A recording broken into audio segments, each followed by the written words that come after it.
नमस्कार, face to face में आपका स्वागत है। मैं हूं हमवीर सिंह। आप तो जानते हैं भारत के कोने कोने में घूमते रहते हैं, ऐसे लोगों की तलाश करते हैं जो समाज के लिए बहुत कुछ करते हैं। आज हम आ पहुंचे हैं ऐसे एक शख्स के पास जो कि दिल्ली नहीं पूरे भारत में फेमस हैं, जाने जाते हैं बड़े बड़े केसों की वजह से।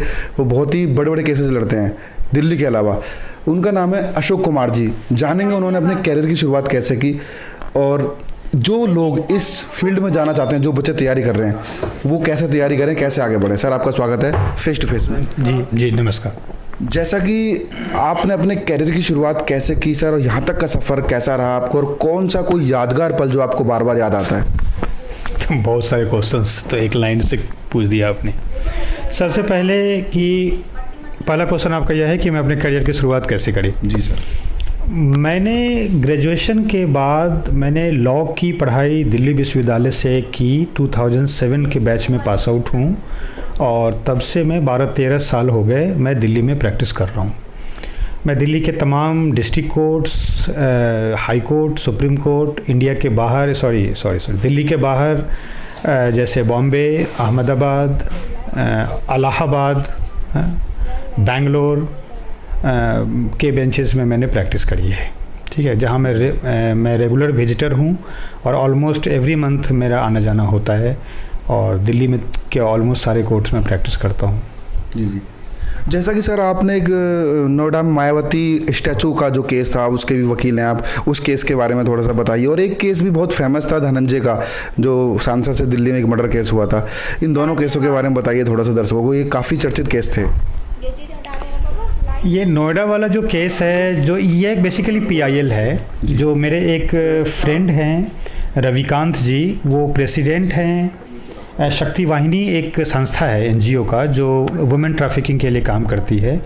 तो उन्होंने फाइल किया था और मैं उसमें उनका लॉयर हूँ। तो ये क्या था कि जो स्टेट के एक्सपेंडिचर पर जो मायावती ने लगभग 4,000 करोड़ का जो एक्सपेंडिचर किया था, जिसमें नोएडा और लखनऊ में जो स्टोन की, अब देखेंगे, हाथी की मूर्तियाँ, मायावती की खुद की मूर्तियाँ और काशीराम जी की मूर्तियाँ, अंबेडकर साहब की ढेर सारी मूर्तियाँ जो बनाई गई थी, और उसमें स्टेट का जो लैंड एक्वायर करके और बहुत ही मतलब गलत तरीके से जो पैसों का बंदर बांट हुआ था लिटरली, तो उसके लिए उन्होंने इस पर रोक लगाने के लिए उन्होंने PIL फाइल किया था। तो वो अभी चल रहा है, 2009 का PIL है।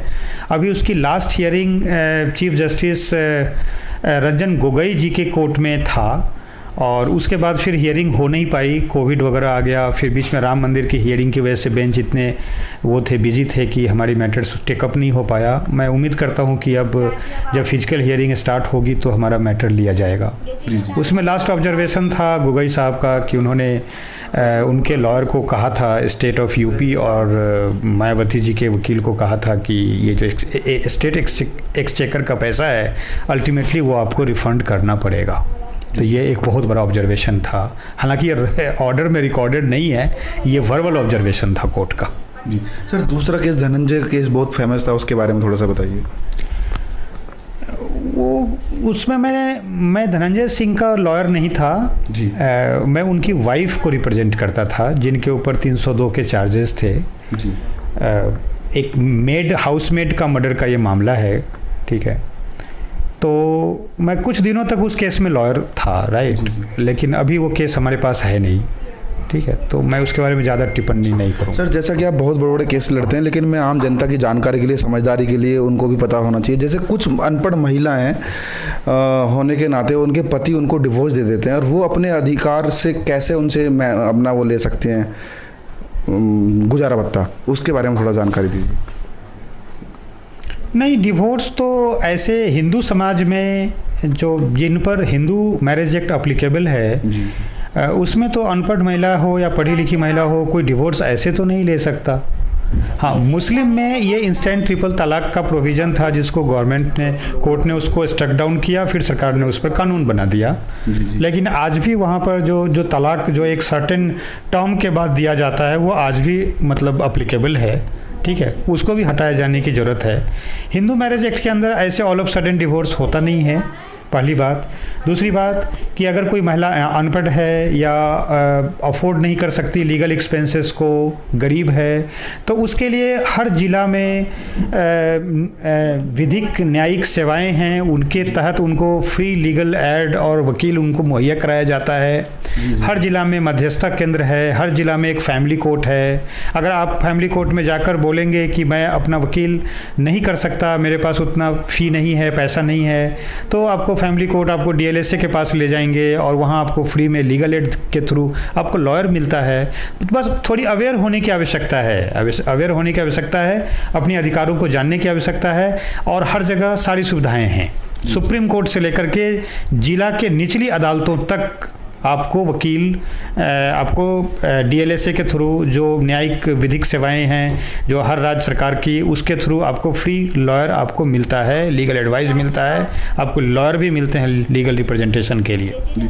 सर एक सवाल और उसमें मैं जोड़ना चाहूँगा, कुछ माँ बाप, बुजुर्ग माँ बापों को कुछ बच्चे पश्चिमीकरण को मानते हुए छोड़ देते हैं, उनको उनकी देखभाल नहीं करते हैं। वो जो माँ बाप कैसे अपना गुजारा भत्ता के लिए कहाँ अप्लाई कर सकते हैं, क्या कर सकते हैं वो? इसके लिए तो साहब 2007 में सरकार ने एक एक्ट बना दिया है, और उस एक्ट में आपके ज़िला का जो डिस्ट्रिक्ट मजिस्ट्रेट है या एसडीएम है, डिपेंड करता है ज़िला कितना बड़ा है आपका, उसके आधार पर उनको एडजुडिकेटिंग अथॉरिटी बना हुआ है। और आप अपने सीनियर सिटीजन्स को गाइड कीजिए कि वहाँ जाकर वो कंप्लेन करें। इवन की प्रोविज़न तो यह है कि अगर किसी सीनियर सिटीजन माँ बाप ने अपने बच्चे के नाम अपनी जायदाद नाम भी कर दी है, और उसके बाद अगर जायदाद लेने के बावजूद अगर बच्चे उनका देख रेख नहीं करते, गुजारा भत्ता नहीं करते, तो एडजुडिकेटिंग अथॉरिटी को पावर है कि उस गिफ्ट डीड को या उस ट्रांसफ़र प्रॉपर्टी डॉक्यूमेंट्स को वो कैंसिल कर सकती है। वो बेटे को उनको पेनलाइज कर सकती है, उनको फाइन कर सकती है, उनको घर से निकाला जा सकता है अगर बच्चे अगर देख रेख नहीं करते हैं तो। जी, तो कानून की कमी नहीं है अपने देश में, जागरूकता की कमी है, और उसको कैसे यूज किया जाए इसके लिए थोड़ी अवेयरनेस की कमी है। हर जिला में उस एक्ट का नाम है protection of parents and welfare something act, 2007 है उस एक्ट का नाम, मैं आपको डिटेल में बता दूंगा। जी सर, जैसा कि आप बहुत कानून के विषय में जाने जाते हैं, वो बहुत नाम है आपका, जो बच्चे इस फील्ड में जाना चाहते हैं वो कुछ अपने शब्दों में आप क्या टिप्स देना चाहेंगे उनको? देखिए, सबसे पहली बात कि ये जो प्रोफेशन है ना जी, प्रैक्टिस ऑफ लॉ, यह ज्ञान का पेशा है, ठीक है, और यहाँ आपको तपना पड़ता है। जी जी, यहाँ आपको तपना पड़ता है, मेहनत करनी पड़ती है।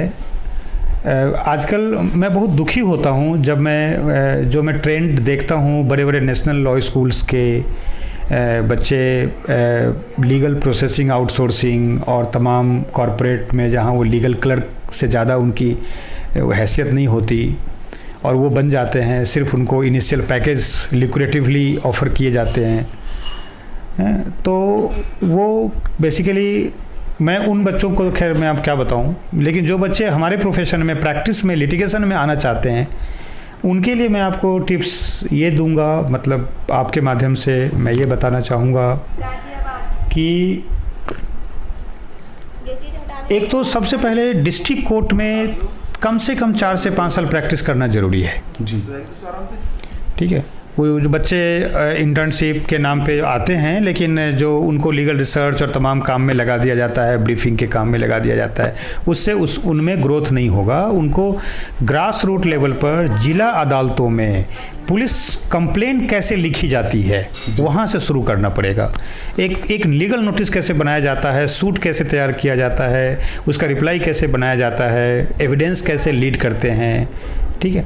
तो मेरा ये मानना है कि ग्रास रूट लेवल पे कम से कम 4 से 5 साल हर लॉयर को, हर लॉ स्टूडेंट को कम से कम डिस्ट्रिक्ट कोर्ट के अंदर प्रैक्टिस करना चाहिए। उनको बेसिक जो एक लीगल स्किल है वो उनको वहाँ से इम्प्रूव होता है। और मैं तो ये मानता हूँ कि जो ट्रायल कोर्ट के लॉयर हैं उनको तो मैं लीगल क्राफ्ट्समैन कहता हूँ। वो लॉयर नहीं है, they are the legal craftsman. वो केस को बिल्ड करते हैं, केस को अपने हिसाब से डिज़ाइन करते हैं, राइट। उनको पता होता है कि मेरे क्रॉस एग्जामिनेशन में पूछा गया कौन सा क्वेश्चन मुझे आर्गूमेंट के दौरान किस चीज़ को प्रूफ करने में मुझे हेल्प करेगा। ये जो कनेक्टिंग थ्रेड है ना, जी जी, ठीक है, वो डिस्ट्रिक्ट कोर्ट का वकील ही जानता है जी। जी समझ गए। तो एक तो पहला मेरा एडवाइस तो लॉयर्स के लिए ये हो गया कि वो डिस्ट्रिक्ट कोर्ट में कम से कम 4 से 5 साल प्रैक्टिस करे। दूसरा एडवाइस जो मेरा यह है कि हमेशा अपने काम के प्रति, क्लाइंट के प्रति, कोर्ट के प्रति, अपोजिट काउंसिल के प्रति आप ऑनेस्ट रहिए, हार्डवर्क करिए, ऑनेस्ट रहिए, अपने क्लाइंट को कभी मिसगाइड मत करिए, उनसे झूठ मत बोलिए, उनसे कुछ छुपाइए नहीं। उनके केस के जो वीक पॉइंट हैं, जो उनका स्ट्रॉन्ग पॉइंट है, विनेबिलिटी 0 है या 100% है या 50% है, क्लाइंट को अपने विश्वास में रख के और उनको सारी बातें बताने की ज़रूरत है, ठीक है, और ईमानदारी से उनके लिए प्रयास करने की ज़रूरत है, ठीक, उनके लिए काम करने की ज़रूरत है। जी सर, जो लोग आपको देख रहे हैं चलते चलते, उनको क्या संदेश, मैसेज देना चाहेंगे आप? मैं क्या मैसेज दूंगा? मैसेज यही दूंगा कि we are going through a very tough time. ये कोविड का टाइम है, सारे लोग परेशान हैं।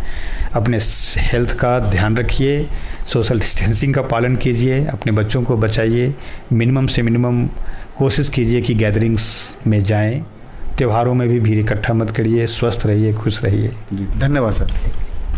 तो ये थे आज के हमारे खास मेहमान अशोक कुमार जी। फिर आऊँगा किसी खास मुद्दे पर चर्चा करूँगा, और आज हमने कुछ जानकारी देने की कोशिश की है प्रोग्राम के माध्यम से। देखना भूलना फेस टू फेस।